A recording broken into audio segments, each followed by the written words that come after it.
दोस्तों नमस्कार। ये है मार्गदर्शन फॉर सिविल सर्विसेज। मैं अनुराग चौधरी। दोस्तों आज की वीडियो में हम सॉल्व करेंगे टीजीटी, पीजीटी और एलटी ग्रेड परीक्षा के लिए इतिहास के महत्वपूर्ण प्रश्नों का प्रैक्टिस सेट, जो आपके आगामी अन्य परीक्षाओं जैसे गवर्नमेंट इंटर कॉलेज प्रवक्ता, गवर्नमेंट डिग्री कॉलेज, उच्चतर शिक्षा असिस्टेंट प्रोफेसर, केंद्रीय विद्यालय संगठन और नेट जेआरएफ आदि परीक्षाओं के लिए बहुत ही उपयोगी है। तो आइए शुरू करते हैं आज का प्रैक्टिस सेट। आगामी विभिन्न परीक्षाओं के लिए इतिहास के महत्वपूर्ण प्रश्नों का प्रैक्टिस सेट। पहला प्रश्न है दोस्तों, वर्ष 1863 में रॉबर्ट ब्रूस फूटे को हस्त कुठार मिला था कहाँ पर? बदमदुरई, अतिरंपकम, पल्लवरम या फिर संगनकल्लू में? तो आप जानते हैं दोस्तों, रॉबर्ट ब्रूस फूटे को हस्त कुठार सबसे पहले पल्लवरम में मिला था। ऑप्शन सी आपका सही उत्तर है।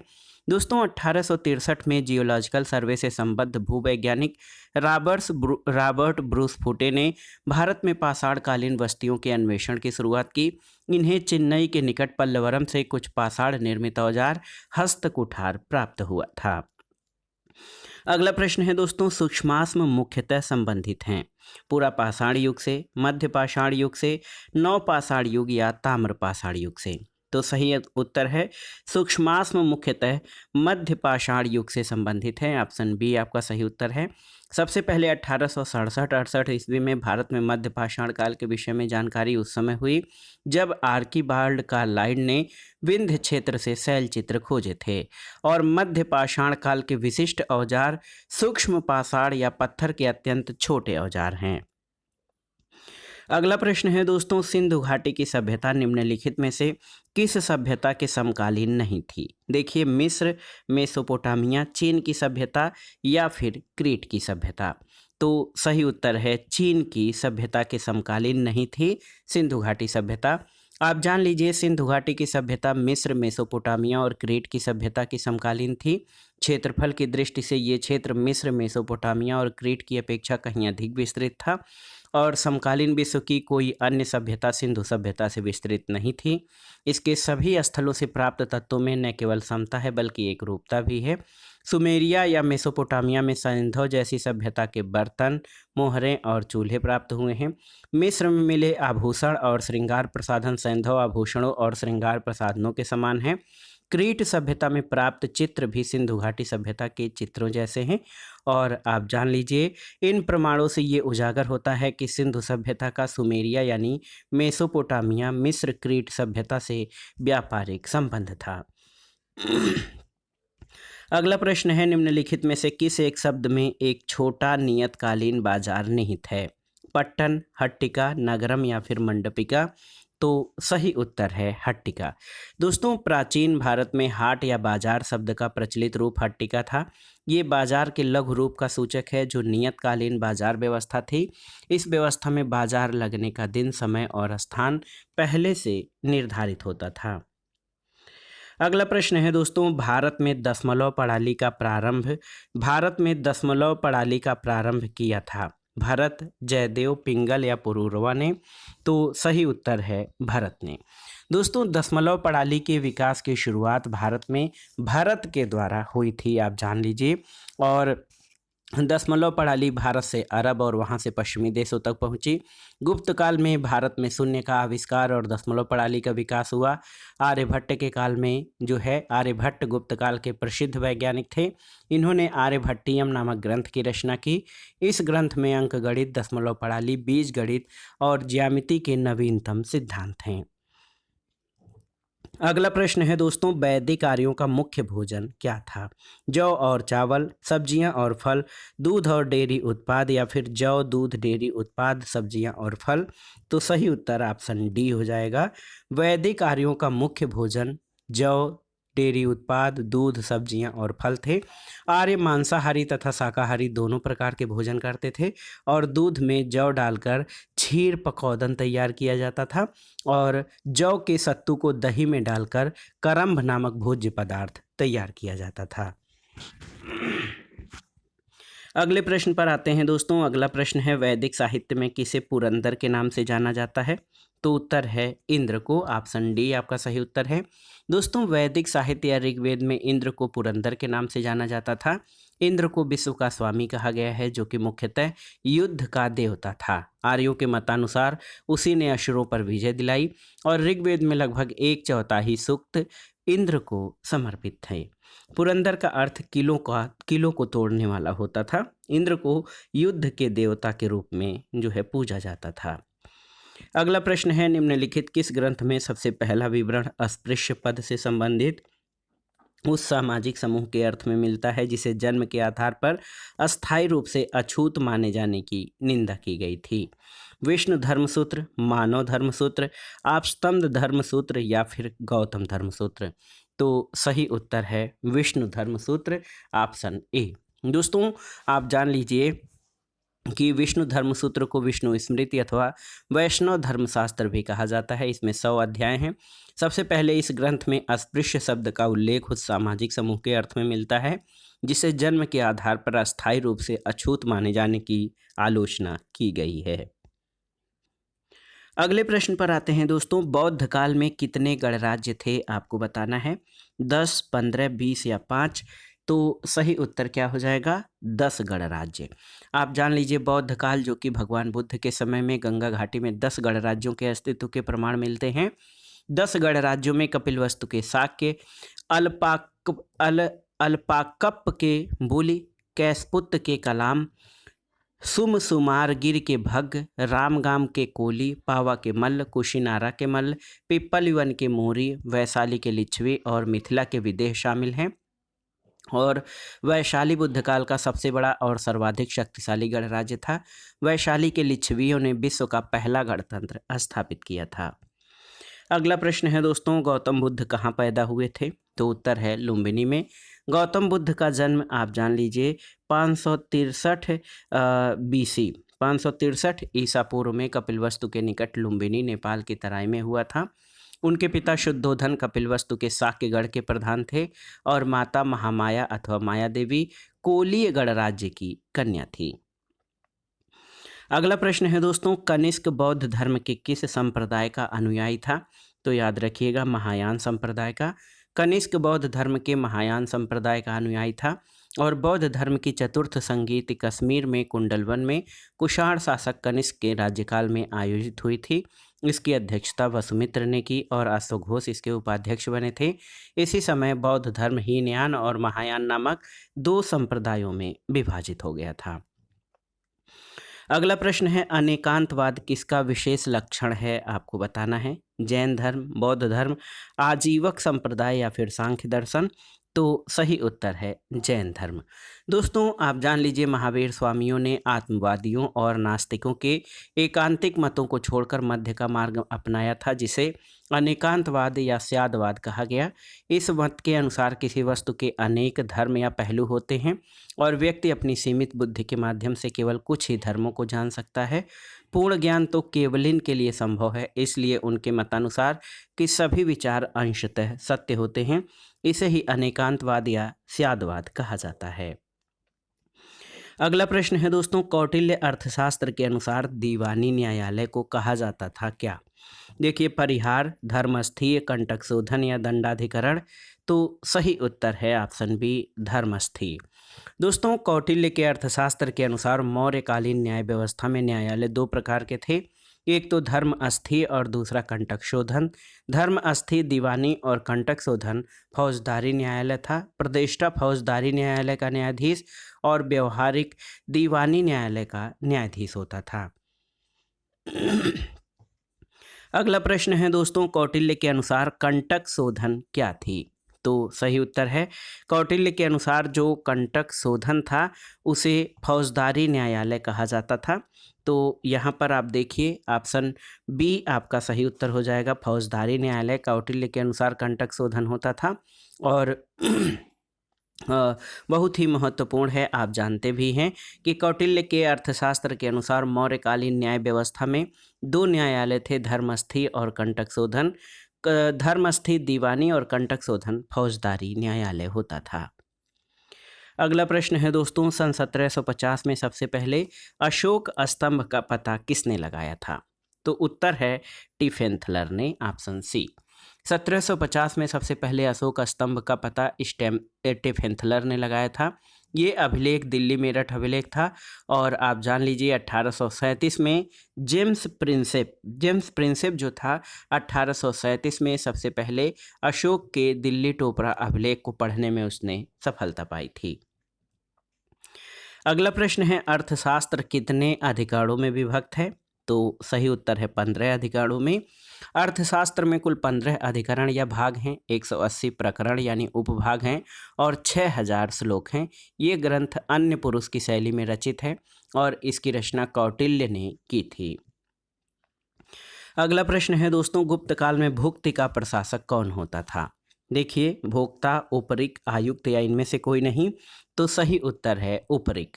दोस्तों, गुप्त काल में भुक्ति के प्रशासक को उपरिक कहा जाता था, जिसकी नियुक्ति सम्राट द्वारा की जाती थी। वो सम्राट के प्रति ही उत्तरदायी होता था। गुप्त साम्राज्य प्रशासन की सुविधा के लिए अनेक प्रांतों में विभाजित किया गया था। प्रांत को देश, अवनि अथवा भुक्ति कहा जाता था। अगला प्रश्न है कि ऐहोल अभिलेख संबंधित है किससे? तो आप जान लीजिए, ऐहोल अभिलेख चालुक्य वंश से संबंधित है।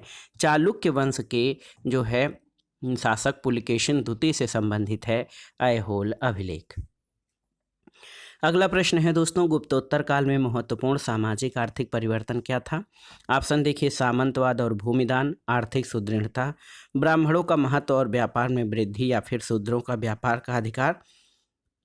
तो सही उत्तर है सामंतवाद और भूमिदान। दोस्तों, गुप्तोत्तर काल में महत्वपूर्ण सामाजिक आर्थिक परिवर्तन सामंतवाद और भूमिदान था। गुप्तोत्तर काल में भूमि के दान और विभाजन के फलस्वरूप एक नवीन शिक्षित वर्ग कायस्थ का उदय हुआ था। अगला प्रश्न है, गुप्त काल में भुक्ति क्या थी? आपको बताना है, राज्य, मंडल, जिला या परगना। तो सही उत्तर है राज्य। दोस्तों, गुप्त काल में प्रशासन की सुविधा के लिए गुप्त साम्राज्य विभिन्न प्रांतों में विभाजित किया गया था और प्रांत को जो है देश, अवनि अथवा भुक्ति कहा जाता था। अगला प्रश्न है दोस्तों, अमीर खुसरो ने अपनी रचना आशिका किसके आदेश पर लिखी थी? ऑप्शन देखिए, रायकरण, खिज्र खां, देवल रानी या अलाउद्दीन खिलजी के। तो सही उत्तर है खिज्र खां। देखिए, खिज्र खां के आदेश पर अमीर खुसरो ने अपनी रचना आशिका लिखा था। इसमें अमीर खुसरो ने अलाउद्दीन खिलजी के पुत्र खिज्र खां और गुजरात के शासक कर्ण की पुत्री देवल देवी की प्रेम कथा का उल्लेख किया है। इसकी प्रामाणिकता पर शंका भी की जाती है। अगला प्रश्न है, निम्नलिखित में से कौन सी जोड़ी सही सुमेलित है? देखिए, फिरोज शाह बहमनी का मकबरा बीजापुर, मोहम्मद आदिल शाह का मकबरा गुलबर्गा, चांद मीनार दिल्ली, अटाला मस्जिद जौनपुर। तो ऑप्शन डी आपका सही सुमेलित है। आप जान लीजिए, उत्तर प्रदेश के जौनपुर जिले में अटाला मस्जिद स्थित है। इसका निर्माण सुल्तान फिरोज शाह तुगलक ने प्रारंभ करवाया था और इब्राहिम शर्की ने 1408 में इसको पूर्ण करवाया। ये मस्जिद हिंदू मुस्लिम स्थापत्य कला शैली का अद्भुत उदाहरण प्रस्तुत करती है। और फिरोज शाह बहमनी का मकबरा गुलबर्गा में, मोहम्मद आदिल शाह का मकबरा बीजापुर में है और चांद मीनार दौलताबाद में स्थित है। अगला प्रश्न है दोस्तों, सुल्तानगढ़ी किसका मकबरा था? आपको बताना है। कुतुबुद्दीन ऐबक, रुकनुद्दीन फिरोज, बलबन या नसीरुद्दीन महमूद। तो सही उत्तर है नसीरुद्दीन महमूद। दोस्तों, सुल्तानगढ़ी सुल्तान इल्तुतमिश के ज्येष्ठ पुत्र नसीरुद्दीन का मकबरा है, जो सुल्तानगढ़ी के नाम से विख्यात है। इसका निर्माण 1231 में इल्तुतमिश ने करवाया था।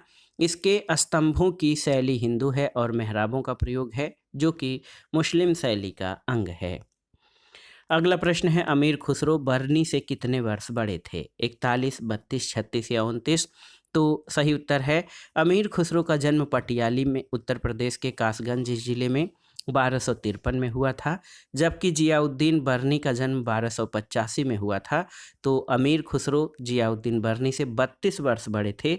ऑप्शन बी आपका सही उत्तर है।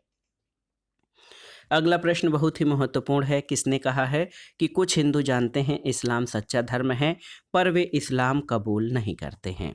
तो सही उत्तर क्या है? शेख निजामुद्दीन औलिया।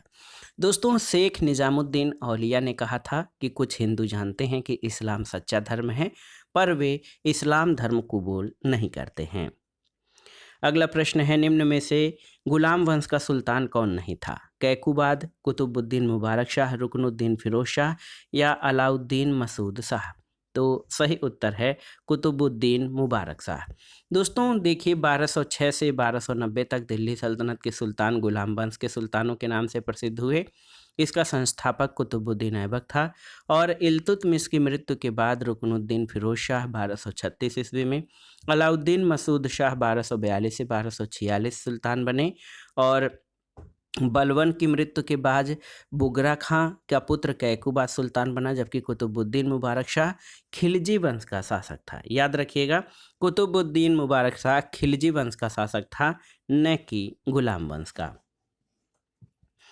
अगला प्रश्न है दोस्तों, कुतुबुद्दीन ऐबक ने किस स्थान से शासन का संचालन किया था?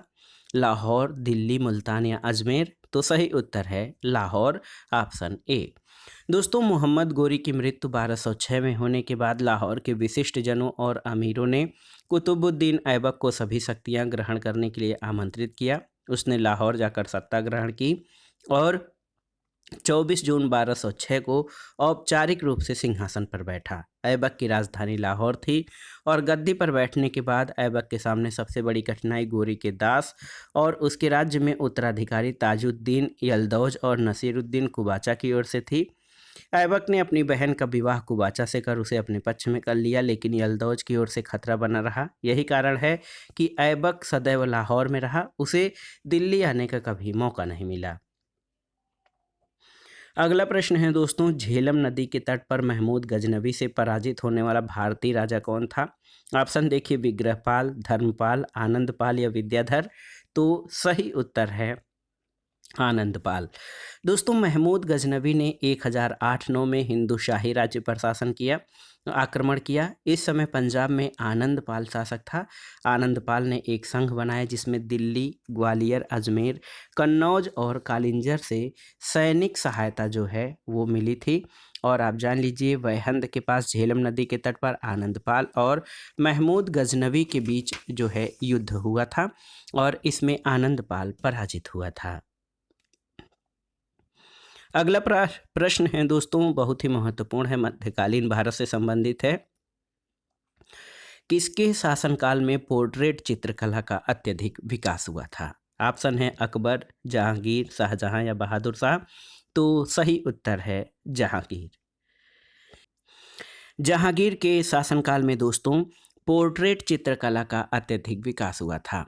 दोस्तों, आप जान लीजिए, अकबर के शासनकाल में पोर्ट्रेट या रूप चित्र या सभी को महत्व मिलना शुरू हुआ, लेकिन जहांगीर के शासनकाल में पोर्ट्रेट चित्रकला का सबसे अधिक विकास हुआ। जहांगीर के शासनकाल में प्रकृति चित्रण पर सर्वाधिक कार्य हुआ और जहांगीर के समय में पोर्ट्रेट अपने शिखर पर पहुंच गया और सर्वाधिक खूबसूरत पोर्ट्रेट भी जहांगीर के काल में ही बना था। अगला प्रश्न है, अकबर ने सर्वप्रथम दक्षिण भारत के किस राज्य पर आक्रमण किया था? ऑप्शन देखिए, बीजापुर, गोलकुंडा, अहमदनगर या फिर बरार? तो सही उत्तर है अहमदनगर। दोस्तों, 1591 में अकबर ने दक्षिण राज्यों के शासकों के पास संदेश भेजा कि उसकी अधीनता स्वीकार कर लें। खानदेश मुगलों की सीमा से सर्वाधिक निकट था, उसने मुगल आधिपत्य स्वीकार कर लिया, लेकिन अन्य राज्यों ने स्वीकार नहीं किया। अकबर ने सबसे पहले दक्षिण भारत के अहमदनगर पर आक्रमण किया था। अगला प्रश्न बहुत ही महत्वपूर्ण प्रश्न है, आप देखिए, पादशाहनामा, आप जान लीजिए दोस्तों, बहुत ही महत्वपूर्ण प्रश्न है। पादशाहनामा के लेखक कौन थे? जहांगीर, मोहम्मद अजीम कजवीनी, उमर या गुलबदन बानो? तो सही उत्तर क्या हो जाएगा? पादशाहनामा के लेखक मोहम्मद अमीन कजवीनी थे। आप जान लीजिए दोस्तों, मोहम्मद अमीन कजवीनी शाहजहां के समय का प्रथम सरकारी इतिहासकार था। उसने शाहजहां के शासन के प्रथम वर्षों का इतिहास जो है पादशाहनामा में लिखा है।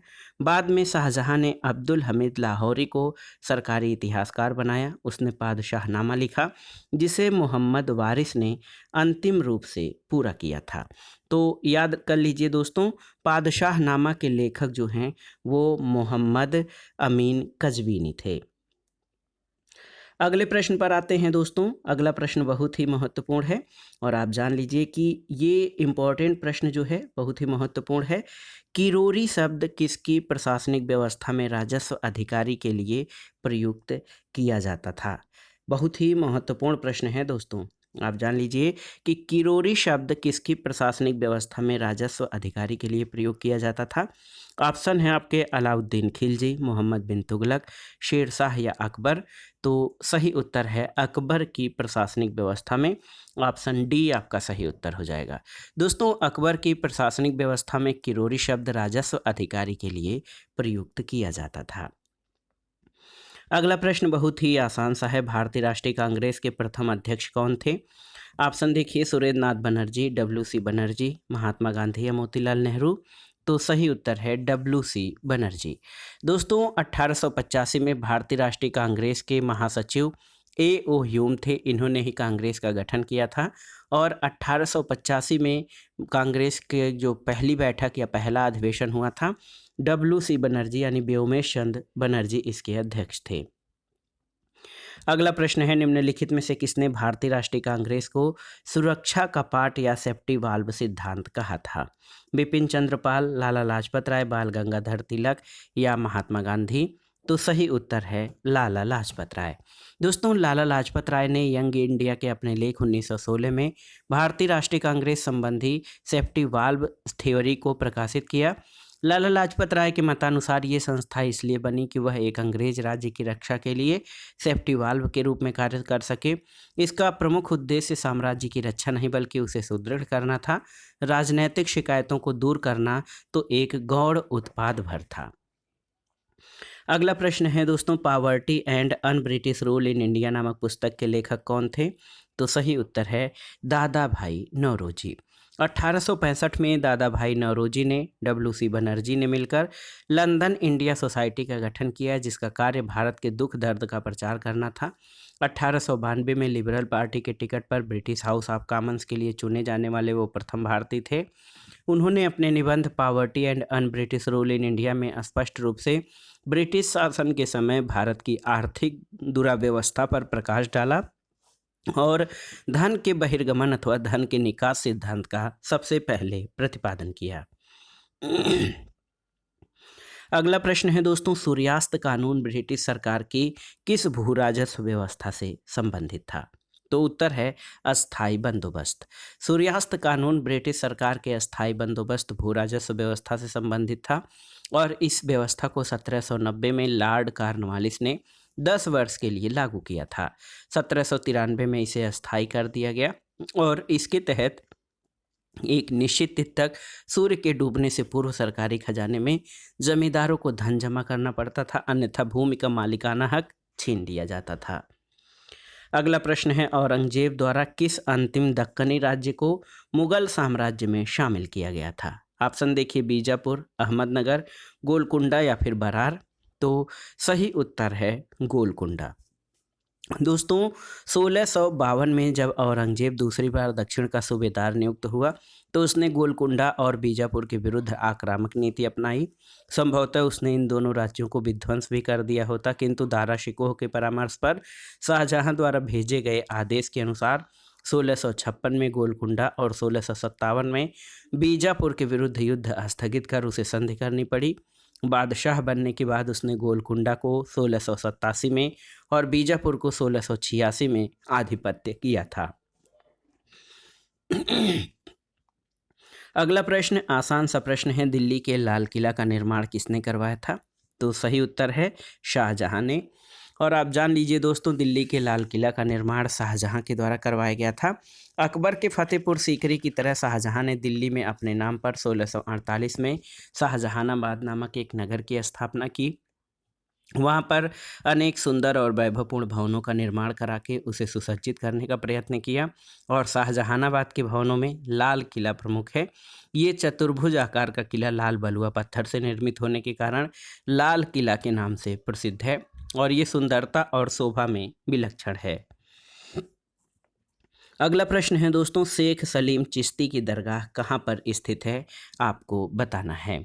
तो सही उत्तर है शेख सलीम चिश्ती की दरगाह फतेहपुर सीकरी में स्थित है। बहुत ही महत्वपूर्ण प्रश्न है दोस्तों। शेख सलीम चिश्ती की दरगाह फतेहपुर सीकरी और मोइनुद्दीन चिश्ती की दरगाह अजमेर में है।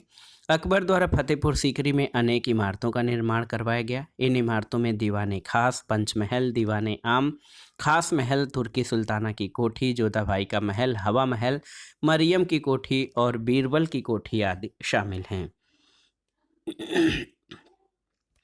अगला प्रश्न है वह मुगल बेगम जिसका नाम फरमानों और सिक्कों पर उल्लिखित मिलता है। ऑप्शन देखिए, मरियम मकानी, मुमताज महल, माहम अनगा या फिर नूरजहां। तो सही उत्तर है नूरजहां। दोस्तों, जहांगीर ने 1611 में मेहरुन्निसा से विवाह कर लिया, उसे नूर महल और नूरजहां की उपाधि प्रदान की। वह जहांगीर के साथ झरोखा दर्शन में जाने लगी। सिक्कों पर उसका नाम अंकित होने लगा और बादशाह के आदेश पत्रों पर बादशाह के हस्ताक्षर के अतिरिक्त बेगम नूरजहां का नाम भी लिखा जाने लगा। अगला प्रश्न है दोस्तों, निम्नलिखित में से किसे दोहरे गुंबद का प्राचीनतम उदाहरण माना जाता है? हुमायूं का मकबरा दिल्ली, जामा मस्जिद फतेहपुर सीकरी, एतमादुद्दौला का मकबरा आगरा या फिर मोती मस्जिद आगरा को। तो सही उत्तर है दोहरे गुंबद का प्राचीनतम उदाहरण हुमायूं के मकबरा दिल्ली को माना जाता है। दोस्तों, हुमायूं का मकबरा मुगल काल तथा अकबर के शासनकाल में बनी पहली इमारत है। इसका निर्माण हुमायूं की प्रिय बेगम हाजी बेगम ने अपनी देखरेख में करवाया था। ये मकबरा भारतीय रूप में ईरानी शैली पर आधारित स्थापत्य का अद्भुत उदाहरण है। दोहरे गुंबद वाला ये मुगल काल का पहला उदाहरण है। हुमायूं के मकबरे की नक्काशी फारसी शिल्पकार मीराक मिर्जा गियास ने किया था। अगला प्रश्न है दोस्तों, निम्नलिखित में से कौन बाबर की माता थी? तो आप जानते हैं दोस्तों, बाबर की माता का नाम कुतलुग निगार खानम। देखिए, ऑप्शन ए आपका सही उत्तर हो जाएगा, कुतलुग निगार खानम ये बाबर की माता थी। 14 फरवरी 1483 को जहीरुद्दीन मोहम्मद बाबर का जन्म फरगना में हुआ था। उसके पिता का नाम उमर शेख मिर्जा दूती और माता का नाम कुतलुग निगार खानम था। अगला प्रश्न है, निम्नलिखित में से कौन सा ग्रंथ अकबर कालीन नहीं है? अकबरनामा, तारीख बदायूनी, बादशाहनामा या तबकाते अकबरी। तो सही उत्तर है बादशाहनामा। दोस्तों, बादशाहनामा या पादशाहनामा की रचना अब्दुल हमीद लाहौरी ने की थी। इसमें मुख्यतः शाहजहां के शासनकाल का इतिहास लिखा गया है, जबकि अन्य ग्रंथ अकबरकालीन हैं। अकबरनामा अबुल फजल द्वारा फारसी भाषा में लिखा गया था और इसका तीसरा भाग आईने अकबरी है। तबकात अकबरी ख्वाजा निजामुद्दीन अहमद ने इसकी रचना की थी और इसे तारीख़ निजामी भी कहते हैं। तारीख़ बदायूनी का लेखक अब्दुल कादिर बदायूनी था। बदायूनी अरबी, फारसी और संस्कृत के ग्रंथों में महाभारत, राजतरंगिणी, रामायण, सिंहासन, बत्तीसी आदि का अनुवाद इसने फारसी में किया था। अगला प्रश्न है दोस्तों, रज्मनामा फारसी अनुवाद है किसका? तो सही उत्तर क्या है? रज्मनामा महाभारत का फारसी अनुवाद है। बहुत ही महत्वपूर्ण है दोस्तों, आप जान लीजिए। अकबर के आदेश से महाभारत के विभिन्न भागों का रज्मनामा नाम से फारसी में अनुवाद किया गया था। बहुत ही महत्वपूर्ण है। रज्मनामा दोस्तों, रज्मनामा महाभारत का फारसी अनुवाद है जो कि मुगल बादशाह अकबर के समय में करवाया गया था। तो याद रखिएगा, जो रज्मनामा है ये महाभारत का फारसी भाषा में अनुवाद है।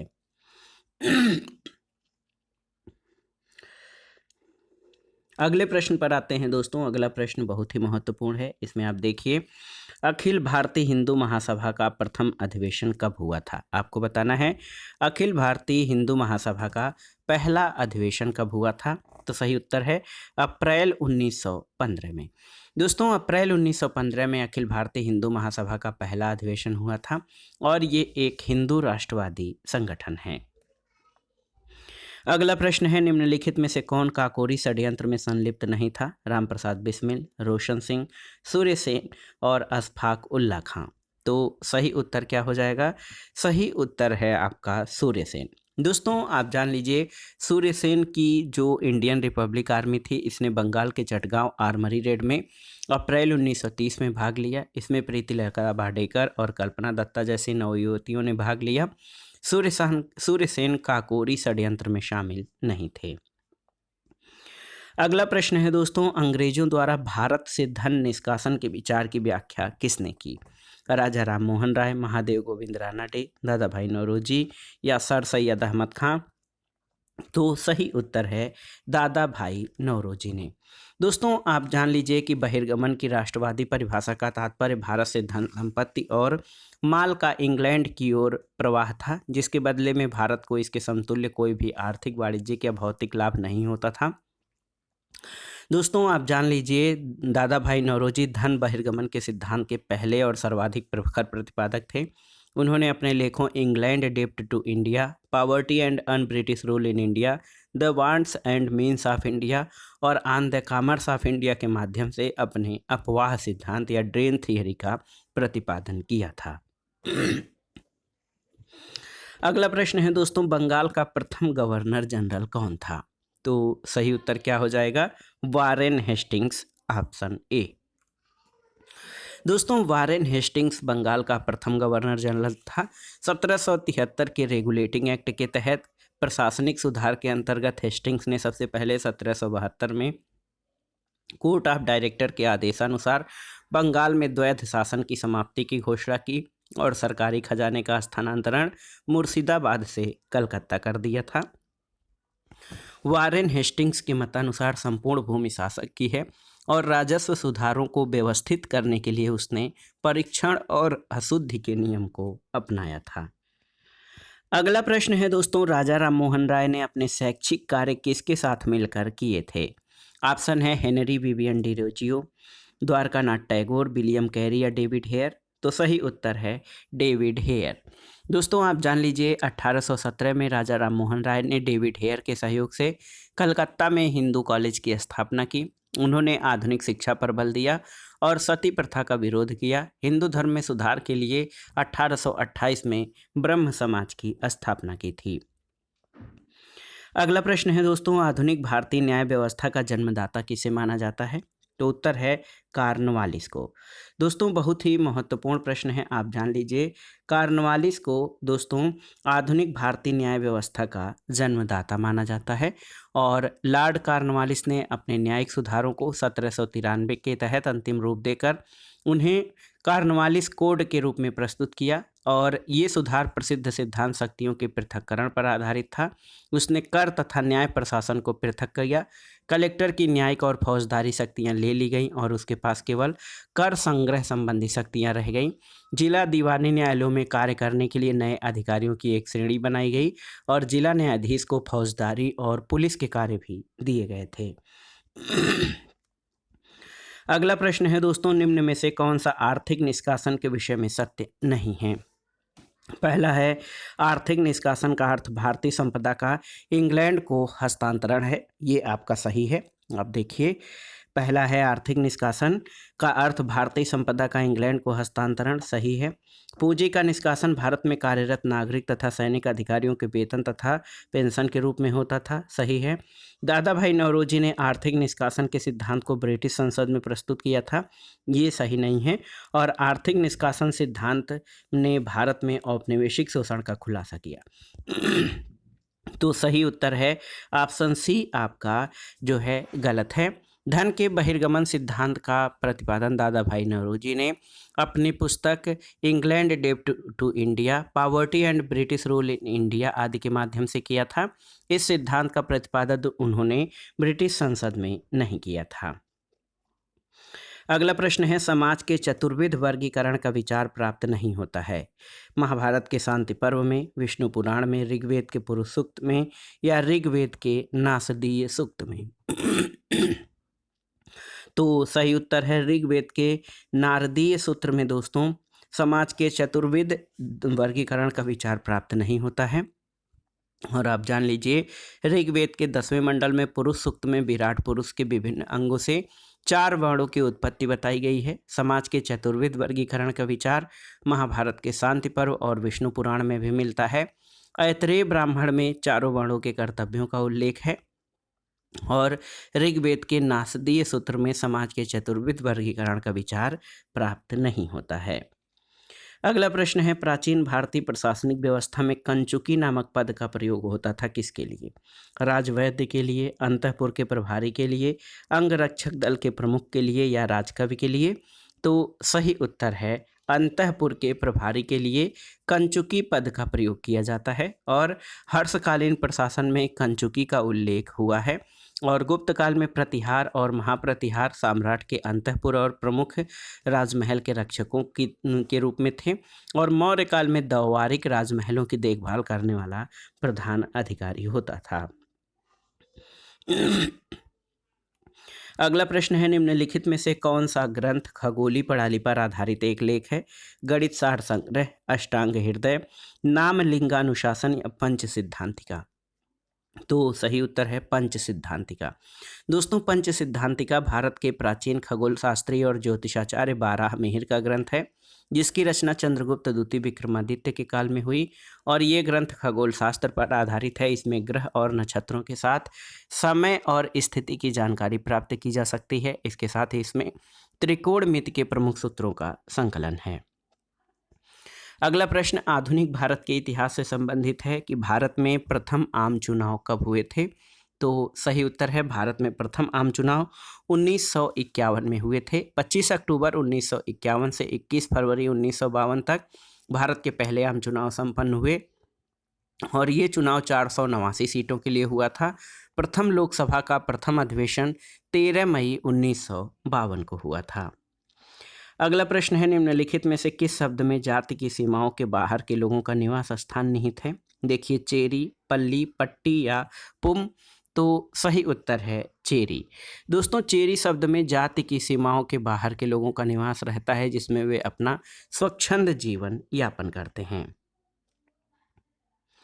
अगला प्रश्न है, किस जिले में देऊर कोठार स्थित बौद्ध स्तूपों के अवशेष खोजे गए हैं? आपको बताना है किस जिले में देऊर कोठार स्थित बौद्ध स्तूपों के अवशेष खोजे गए हैं?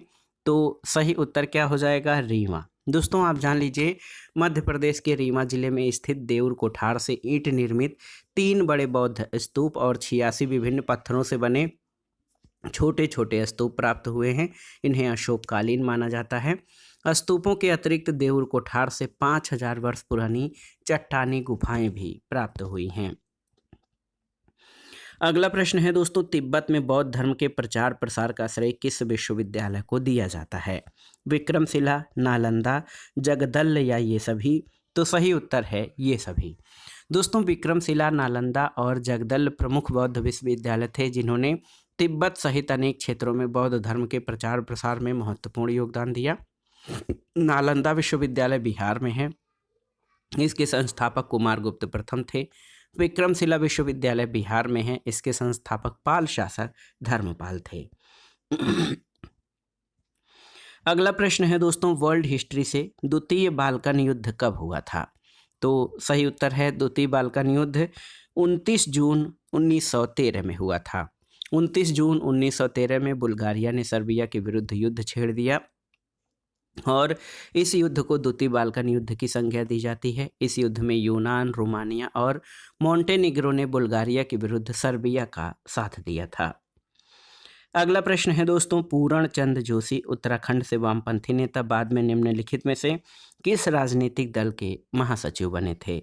ऑप्शन देखिए, भारतीय कम्युनिस्ट पार्टी मार्क्सवादी, Akhil Bharatiya forward block, revolutionary socialist party या फिर भारतीय कम्युनिस्ट पार्टी? तो सही उत्तर है भारतीय कम्युनिस्ट पार्टी।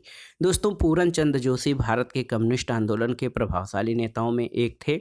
वर्ष 1935 से 1947 तक जोशी जी भारतीय कम्युनिस्ट पार्टी के महासचिव रहे और फरवरी 1938 में भारतीय कम्युनिस्ट पार्टी ने बॉम्बे के प्रथम कानूनी पत्र नेशनल फ्रंट पूरण चंद जोशी के संपादन में आरंभ किया था। अगला प्रश्न महत्वपूर्ण है कि निम्नलिखित में से किस मुगल बादशाह ने ब्रिटिश राजा विलियम चतुर्थ के दरबार में राजा राम मोहन राय को अपना दूत बनाकर भेजा था? देखिए, शाह आलम द्वितीय, अकबर शाह द्वितीय, मोहम्मद शाह द्वितीय या बहादुर शाह द्वितीय ने? तो सही उत्तर है अकबर शाह द्वितीय। दोस्तों, मुगल बादशाह अकबर द्वितीय ने राजा राममोहन राय को राजा की उपाधि के साथ अपने दूत के रूप में 1830 में तत्कालीन ब्रिटिश सम्राट विलियम चतुर्थ के दरबार में भेजा था। राय को इंग्लैंड में सम्राट से मुगल बादशाह अकबर द्वितीय को मिलने वाली पेंशन की राशि बढ़ाने पर चर्चा करनी थी। 27 सितंबर 1833 को इंग्लैंड के ब्रिस्टल में ही राजा राममोहन राय की मृत्यु हो गई, जहां पर उनकी समाधि स्थापित है। अगला प्रश्न और आज के प्रैक्टिस सेट का आखिरी प्रश्न है कि राजगोपालाचारी योजना के बारे में सही कथन क्या है। ऑप्शन देखिए, उसने मुस्लिम लीग को कोई सुविधा नहीं दी, अनेक कांग्रेस जनों ने विरोध किया, हिंदू महासभा ने स्वागत किया, या क्रिप्स मिशन प्रस्तावों को प्रभावित किया। तो सही उत्तर है राजगोपालाचारी योजना के बारे में सही कथन ये है कि अनेक कांग्रेस जनों ने उसका विरोध किया। दोस्तों, मद्रास प्रांत के एक प्रभावशाली कांग्रेसी नेता राजगोपालाचारी ने 10 जुलाई 1944 को गांधी जी की स्वीकृति से कांग्रेस तथा मुस्लिम लीग के समझौते के लिए एक योजना प्रस्तुत की थी, जिसे आरसी फार्मूला या सीआर फार्मूला या राजगोपालाचारी फार्मूला कहा गया। इस योजना का अनेक कांग्रेसी नेताओं द्वारा विरोध किया गया और स्वयं जिन्ना ने भी इस योजना को अस्वीकृत कर दिया था। तो दोस्तों, ये था आज का video. TGT, PGT, LT grade, government inter college प्रवक्ता, गवर्नमेंट डिग्री कॉलेज, उच्चतर शिक्षा असिस्टेंट प्रोफेसर, केंद्रीय विद्यालय संगठन और नेट जेआरएफ आदि परीक्षाओं के लिए इतिहास के महत्वपूर्ण प्रश्नों का प्रैक्टिस सेट, जो आगामी विभिन्न परीक्षाओं के साथ सामान्य अध्ययन और सामान्य ज्ञान के इतिहास खंड के लिए भी बहुत उपयोगी है। आप इन प्रश्नों को तैयार कर लीजिएगा। दोस्तों, वीडियो आपको कैसा लगा हमें कमेंट बॉक्स में ज़रूर बताइएगा। वीडियो को लाइक करें, शेयर करें और इस चैनल मार्गदर्शन फॉर सिविल सर्विसेज को सब्सक्राइब करें। वीडियो देखने के लिए धन्यवाद दोस्तों। नमस्कार।